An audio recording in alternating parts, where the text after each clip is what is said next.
I'm Glenn Depke of Depke Wellness. Welcome to part 4 of the Depke Wellness Fundamentals of Health video series. To review the fundamentals of health and the foundation of the fundamentals, recognize that we're talking about the air we breathe, the water we drink, the food we eat, our sleep, our movement, and our exposure to the sun. And recognizing that all of those fundamentals are actually held up by a foundation. And so we want to focus on all of this plus the foundation, which I refer to as energy, to actually reach our optimal states of health, to be able to live the life of no longer surviving, but actually thriving in your life on every level. Now, this part 4 of the video series is focused on sleep and recognizing the positive benefits of getting adequate sleep habits into your daily life. Now, let's just understand the importance of sleep.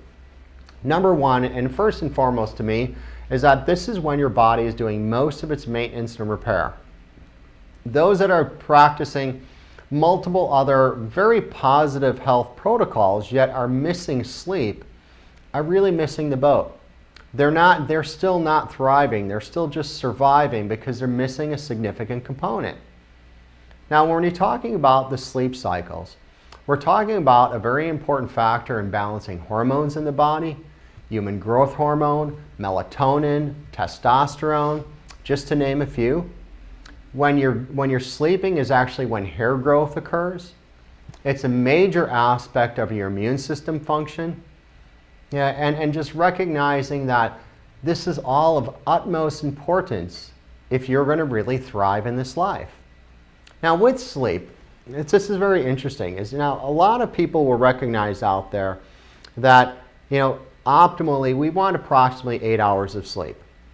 Some people do well with 7, some 6.5. Some people may need a little bit more than 8 hours. But recognize you find your own biochemical individuality even with sleep needs. So that goes across the board. Yeah, but once you can recognize the amount of sleep that you need, it's making the commitment to yourself of actually reaching that goal on a very consistent basis. Now, most people don't have to be perfect with this. If you have a night where you miss a little bit of sleep because of some type of recreational gathering or some other, maybe an emergency, whatever it may be, that's fine. But just very soon after that, get into your regular sleep patterns. And now that's kind of like a step one, is recognizing the amount of sleep we need. Now, a very important and actually an often overlooked aspect is the time of the day we sleep. And now there's one saying that I've had, one phrase has been shared by many clients to me in the past. And after I talk about the times of sleep and I start discussing the time you go to sleep, I have people who will say to me, my clients will sit across the desk with me and they'll say, well, Glenn, I'm a night person. I don't have to be to work until noon. I can easily sleep till 10 o'clock, so I go to bed typically at 1 or 2 o'clock in the morning. I sleep till 9 or 10. And they'll say, that's okay, right? I know, that's not okay. And I'll tell them there's no such thing as a night person. I'll be honest with you, if you think you're a night person, all this is a learned behavior. This is not something you're born to do. And while this may seem confusing, I want you to recognize that just overall, think about this. If you didn't have a light switch to flick on, or a watch to look at, or a clock to look at, when would you go to bed?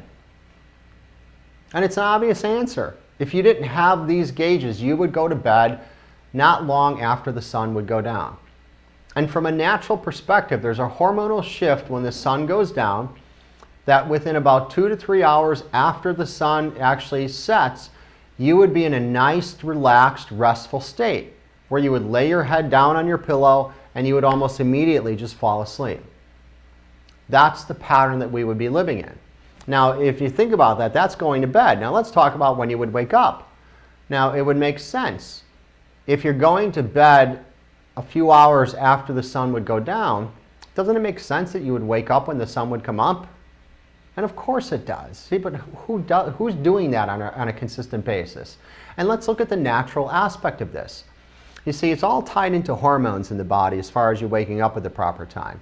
And when the sun rises in the morning, even if it's an overcast and cloudy morning, and even if you have your drapery closed, it's that little crack in your drapery even allowing just that little bit of sun exposure, even on an overcast morning, that hits your presence, which will initiate your highest natural cortisol response of your day. And that happens, I always say, to kick your butt out of bed, to get you up and get you moving, to get the bodily function happening and really moving and focusing in a positive way for you to achieve your goals during the day. That would be the natural way to wake up. And going to bed a few hours after the sun would go down would be the natural time to go to sleep. And that's the perfect sleep cycle to me. Now, let's look at this. Now, we're going to take our person as an example who says they're a night person. They go to bed at 2 in the morning. Now, let's even be kind and we'll say that that person gets into a deep sleep by 2:30 in the morning. Now, that person has obviously trained their body to sleep through that elevated cortisol response. But I'm going to tell you, after let's say it's 5 in the morning during the summer hours, at 5 in the morning the sun comes up, so when that cortisol response elevates at 5 in the morning, it's no longer a rest and repair sleep. If they're sleeping from 5 to 9 in the morning, those 4 hours are not the same maintenance and repair. So that person who's going to bed at 2, who falls asleep at 2:30, who trained their body to sleep through the high cortisol response, is only getting about 2.5 hours of positive maintenance and repair to the body. That's not enough. That's not thriving. That's barely surviving. So I want you to understand the importance of actually sleeping the adequate amount of hours, approximately 8 hours per person, and actually getting to bed at the correct times. Yeah, and another aspect of this is that a lot of people that are watching this have an understanding of the adrenal glands and cortisol and the importance of keeping your adrenals balanced and staying away from adrenal exhaustion. One negative aspect I see in my clients on a regular basis is that so many of my clients have adrenal insufficiency. So many of my clients don't get to bed at the time that would be recommended prior to seeing me.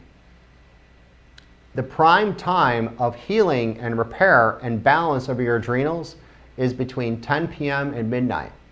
So if you're getting to bed consistently at 11:30 or 12 at night, you're also missing the prime time of repair for your adrenal glands. So that's another little side note that we don't want to forget.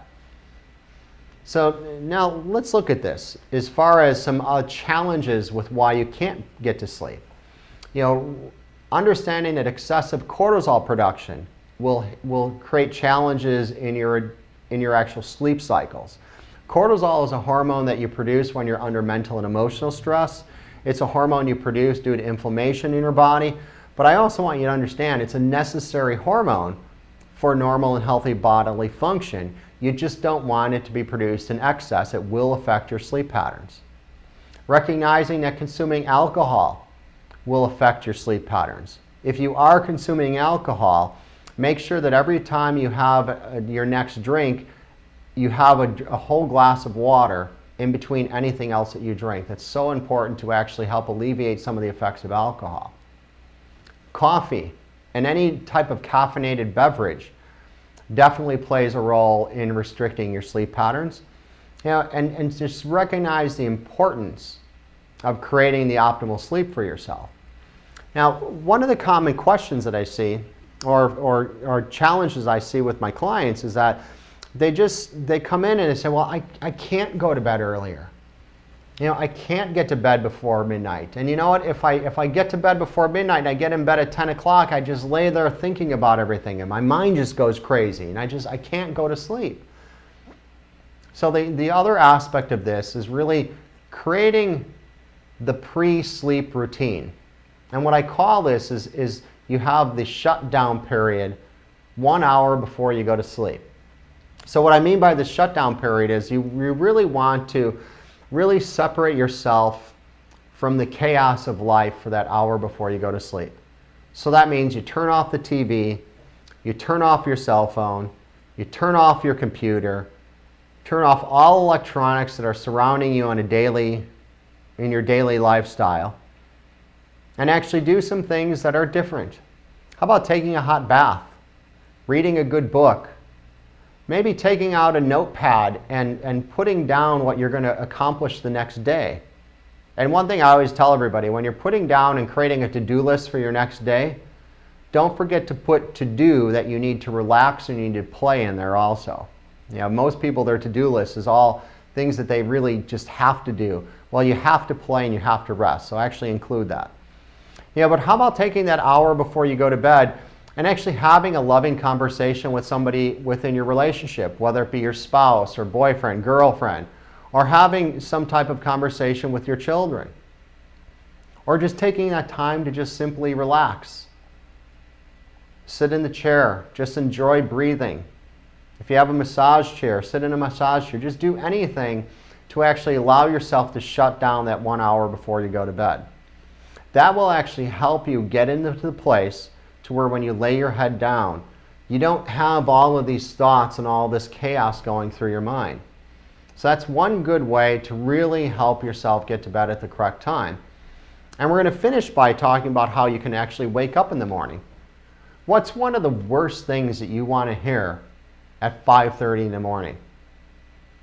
Isn't it your alarm clock? I'm going to pre-warn you, this is really annoying, but I don't know about you, but I really despise that sound. That's what my alarm clock sounds like. Thankfully, I almost never use it. I might use it maybe 3 or 4 times a year because I do actually have really good healthy sleep patterns, and I never basically need to use an alarm clock unless it's just a traveling day and I need to get up in an hour I'm not used to. Yeah, but recognize, think about this, is that when you hear that loud sound of the alarm going off, that's such stress to your body. Your cortisol is out the roof. And it's really creating a sympathetic response, and your body thinks it's in a fight or flee. That's not a healthy way to start your day. So I'm going to give you another way that you can start your day in a much more easier and a flow into your day. Is just simply take a timer and have a small desk lamp with maybe a 20-watt bulb in it, and set your timer to go off about 15 minutes prior to your alarm would go off. That timer will go off, it'll turn on your low wattage bulb, it'll give you some exposure to light, and more than likely it will wake you up in a nice, calm, relaxed way, and you could turn off that alarm before you have to hear that really annoying alarm sound. And that would be a great way. You can also, if you don't want to do the light, you can actually go to one of the many stores that have the alarm clocks that may have some chimes that you wake up to, or maybe music, and you can put a CD that's a relaxing CD into there. But you do something to wake up in a healthier way rather than that loud, annoying alarm clock. Thank you for taking the time out of your busy day for part 4 in the Depke Wellness Fundamentals of Health video series. Remember, the goal of this series is to assist you in thriving in your life rather than surviving.